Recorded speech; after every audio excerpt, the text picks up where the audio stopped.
A man is not a plan. Have something to fall back on. If you're a tradwife or considering being a tradwife, be sure to watch this video in its entirety. Personally, I've been in the tradwife space for about 6 years, and it was not about until last year that I began to see how flawed it was. I have a large Facebook group of homemakers that I've since paused, so I do know what I'm speaking about. I've baked the bread from scratch, made my own soap, grown my own herbs and veggies, raised my own meat. I've done it all. Anyways, in today's video, I'll be speaking from my own experience about the things that I've seen and the problems that I have with the tradwife movement. Since most tradwives are religious, I'll say this from this standpoint. Women are typically taught to honor their husbands, which I believe is very good and important to have a strong marriage. However, the problem comes in when men aren't taught to love their wife as Christ loves the church. Let's take a look on what these ladies have to say. Because when I was a 19-year-old girl, I fell in love. My Mormon faith told me that I was supposed to be a stay-at-home mom. I got married. I started having babies. I dropped out of college. I never had a career. My only jobs that I ever had in life were a waitress at the Olive Garden and managing a pretzel maker in a mall. Oh, my first couple years of marriage, I decided that I wanted to be an entrepreneur, so I bought a windshield business. I was 20. And my Mormon stake president reminded me that women weren't supposed to work, so I quit my own business, handed it over to my husband, took my name off of it. I would work our family business throughout the next 24 years of my marriage, but I never got paid. I didn't have a salary. My name wasn't on it. I literally worked for room and board. That's it. I would eventually also launch a custom home building company with my uncle as the architect and my friends as the builder, my designs, my realtor. But again, because my husband was the man, his name was on all of the projects, his name was on the business. I remember one of the last custom homes that I built, we sold it and made about a $260,000 profit. That money all went into his bank account. I didn't even have a bank account. I should have said that in the beginning. I never had a bank account. He would give me little envelopes of cash to go grocery shopping with. Anyway, that house sells, the money goes in the bank. I just asked if I could buy myself a piano with the money. I had worked on building that house for 2 years.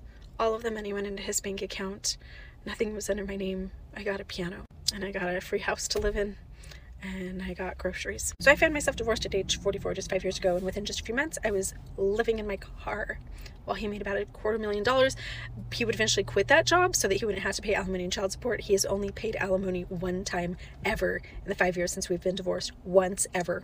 Right after my divorce, I remember being really confident about my ability to get a job, so I put together a resume. I remember one of the first interviews that I had as a management position for a windshield company, similar to the one that we had run. And the man actually laughing as he was interviewing me, like he was really sympathetic. He wasn't being a douchebag, but he was laughing. And he's like, so let me get this straight. You helped manage your family windshield business with your husband, but you were mostly a stay-at-home mom, and all you did was like the marketing and the hiring, firing, and some of the strategy for the business.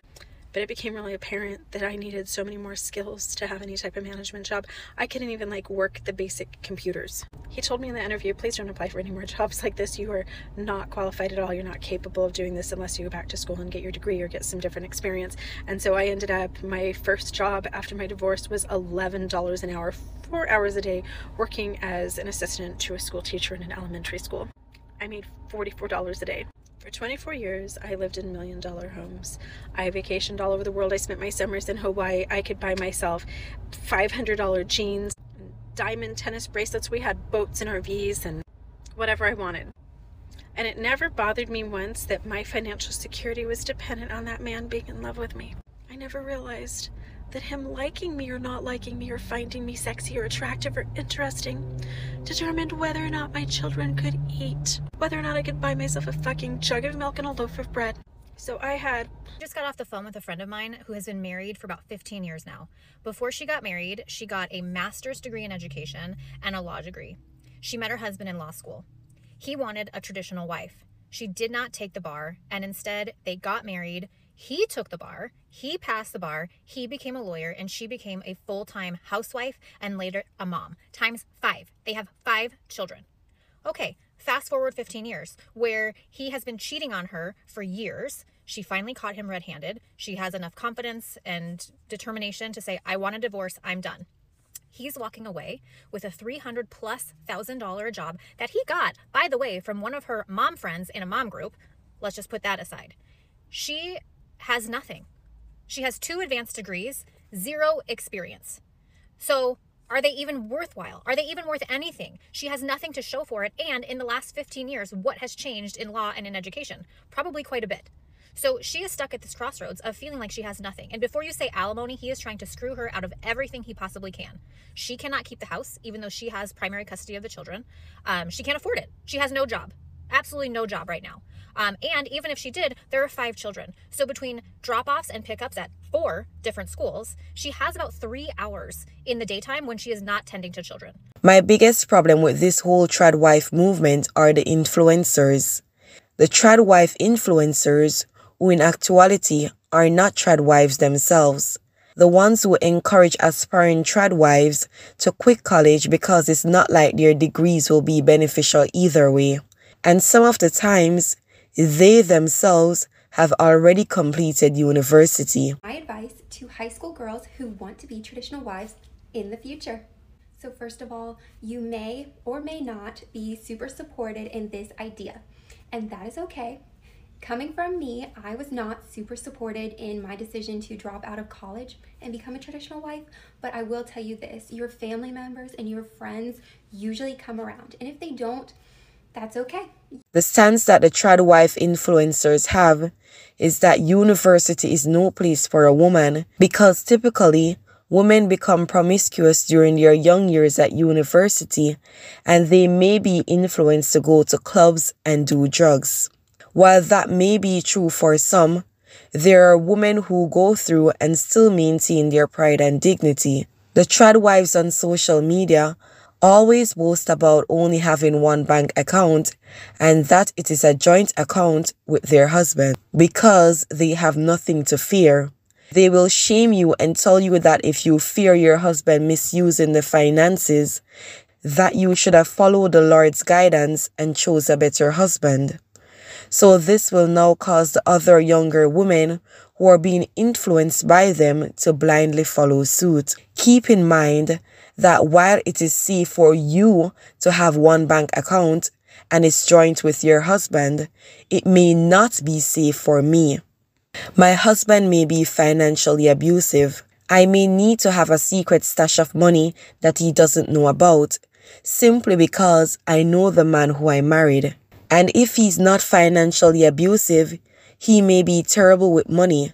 So I don't have a secret stash waiting for when we divorce, but I have a secret stash for the fateful day when he runs the account dry and I need to say, come babe, let's go grocery shopping with this money that I have so that we don't starve.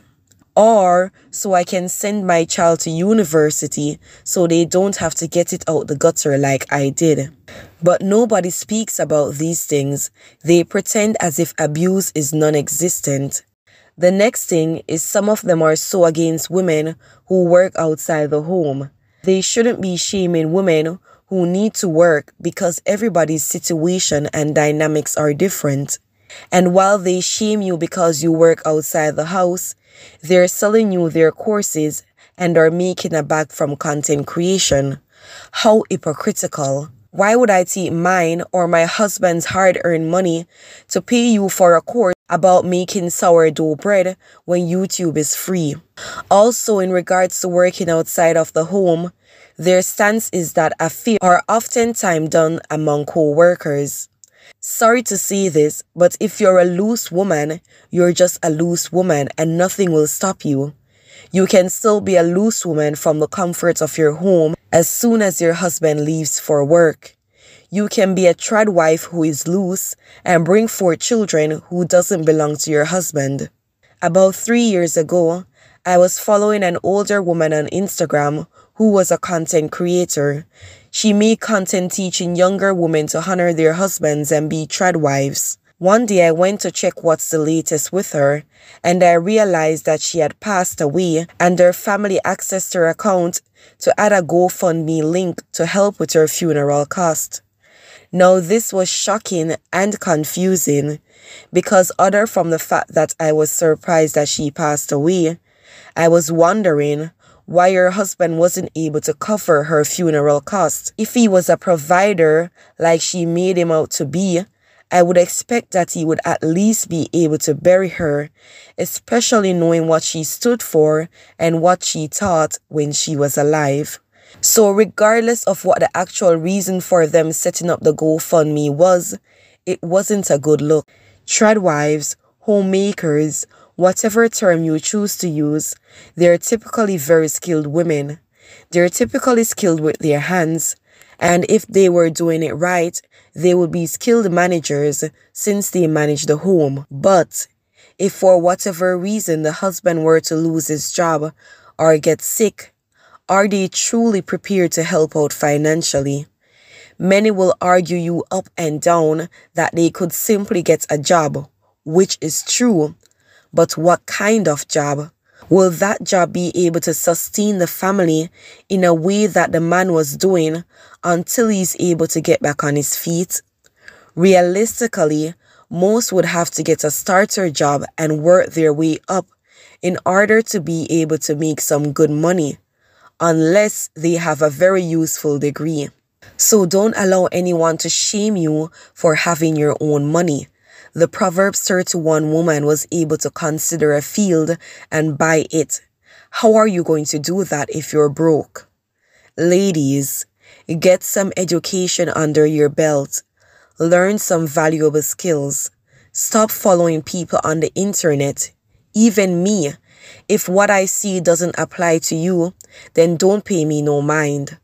Do what you know is best for you and your family in the long run. There's a lot more to unpack on this topic, but let me know if you want a part 2. Okay, ladies, that's all for today's video. Until next time, stay feminine and sweet.